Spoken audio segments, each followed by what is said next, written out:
क्या आप जानते हैं कि कायद आज़म की पहली शादी किससे हुई? उन पर कातिलाना हमला करने वाला किस जमात से ताल्लुक़ रखता था? लंदन में तालीम के दौरान वो कितने अरसे तक एक्टिंग करते रहे? कायद आज़म किस मसलक के पैरोकार थे? उनके दिल्ली और मुंबई वाले बंगलों में अब कौन रहता है? उनकी इकलौती बेटी दीना जिन्ना की कितनी औलाद है? और वफात से पहले कायद आज़म की ज़ुबान से जारी होने वाले आखिरी अल्फाज क्या थे? आज की इस वीडियो में हम बानी पाकिस्तान कायद आज़म मोहम्मद अली जिन्ना से मुताल्लिक आपको दिलचस्प हक़ाइक़ से आगाह करने वाले हैं। लेकिन अगर आपने अभी तक हमारे चैनल को सब्सक्राइब नहीं किया तो सब्सक्रिप्शन का बटन दबाकर सब्सक्राइब कर लीजिए ताकि आइंदा आने वाली तमाम वीडियोज़ आपको मिलती रहें। साथ ही साथ हमें कमेंट सेक्शन में ये भी बताइए कि क्या ये बायोग्राफी वाला सिलसिला आपको पसंद आ रहा है और आप कौन सी शख्सियत के मुताल्लिक आइंदा आने वाली वीडियो में जानना चाहते हैं कि उनकी ज़िंदगी के मुताल्लिक आपको आगाह किया जाए। नाज़रीन गिरामी, कायद आज़म पाकिस्तान के पहले गवर्नर जनरल बने और बहैसियत गवर्नर जनरल वो सिर्फ ₹1 माहाना तनख्वाह लिया करते थे। कायद आज़म के 3 भाई और 4 बहनें थीं। भाइयों के नाम बंदे अली, अहमद अली और बच्चू भाई, जबकि बहनों के नाम रहमत बीबी, मरियम बीबी, शीरीं बीबी और फातिमा बी थे। कायद आज़म का कद 5 फुट और 11.5 इंच था। कायद आज़म की पसंदीदा सिगरेट क्रियोन ए थी, जबकि उनका पसंदीदा खेल स्नूकर था। कायद आज़म ने कराची में अपनी ज़िंदगी के 17 साल गुजारे। कायद आज़म ने मुंबई से वतन में एक गुजराती अखबार भी जारी किया था।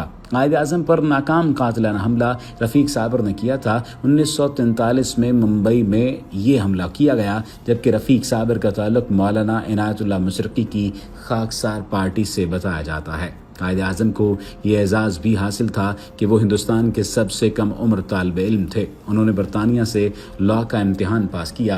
वो महज 20 साल की उम्र में मुंबई शहर के इकलौते मुसलमान बैरिस्टर थे। कायद आज़म को वकालत के साथ साथ अदाकारी का भी शौक था। यही वजह है कि उन्होंने बतौर वकील अपने करियर को छोड़कर लंदन में एक थिएटर ग्रुप को ज्वाइन कर लिया, लेकिन वालिद साहब के स्टार पर जल्द ही वकालत पर वापस आ गए। कायद आज़म कभी अपने फैशन और ड्रेसिंग सेंस को नज़रअंदाज नहीं करते थे। उन्होंने कमरा अदालत में एक टाई कभी 1 से ज़्यादा बार नहीं पहनी, यहाँ तक कि उन्होंने मौत के वक्त भी अपनी ड्रेसिंग को बरकरार रखा। कायद आज़म की पहली शादी 16 साल की उम्र में एमी बाई खातून से हुई। कायद आज़म की दूसरी अहलिया का नाम रतन बाई था। वाज़ेह रहे कि 19 अप्रैल 1998 को कायद आज़म रतन बाई से रिश्ता इज़्दिवाज में मुंसलिक हुए।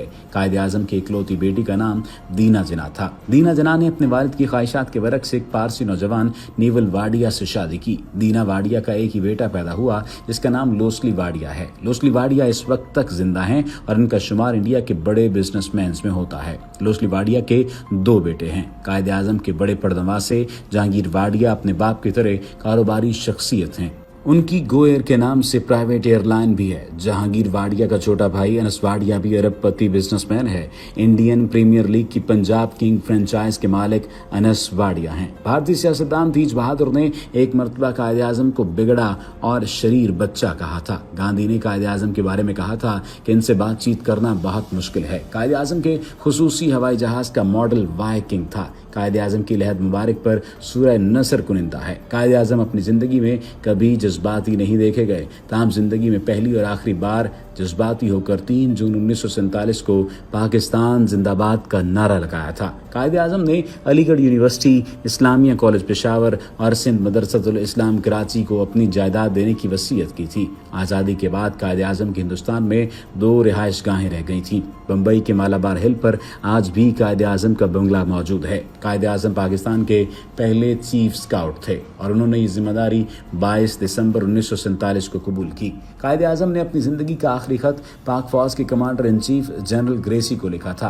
कायद आज़म मौलाना शौकत अली की वफात पर मुसलसल 3 घंटे रोते रहे। तुर्की की कैपिटल सिटी अंकारा में कायद आज़म की खिदमत को सराहते हुए उनके नाम पर एक रोड भी बनाया गया है, जिससे तुर्क जुबान में सीना सदेसी का नाम दिया गया है। कायद आज़म के ज़ाती मुआलिज कर्नल इलाही बख्श अपनी किताब with the Quaid Azam during his the last days में लिखते हैं कि बानी पाकिस्तान के आखिरी अल्फाज जो मैंने अपने कानों से सुने वो ये थे कि मैं अब नहीं, जबकि मादर मिल्लत मोहतरमा फातिमा जना के मुताबिक कायद आज़म ने अपनी वफात से चंद लम्हे कबल कमज़ोर आवाज़ में जो अल्फाज दोहराए थे वो ये थे, साथी खुदा हाफिज। उसके बाद उन्होंने कलमा तैयबा पढ़ा और उनकी रूह परवास कर गई। एक मरतबा कायद आज़म अपनी मुंबई वाले घर से पार्लियामेंट सेशन में शिरकत के लिए बरास्ता रेलगाड़ी दिल्ली रवाना हुए। ऐसे में ट्रेन के डब्बे में एक मॉडर्न खातून सवार हुई। जब ट्रेन जाने में मंजर रवां दवां हुई तो कायद आज़म हस्बे मामूल अखबार पढ़ने में मशगूल हो गए। अभी चंद लम्हे गुजरे थे कि वो खूबरू हसीना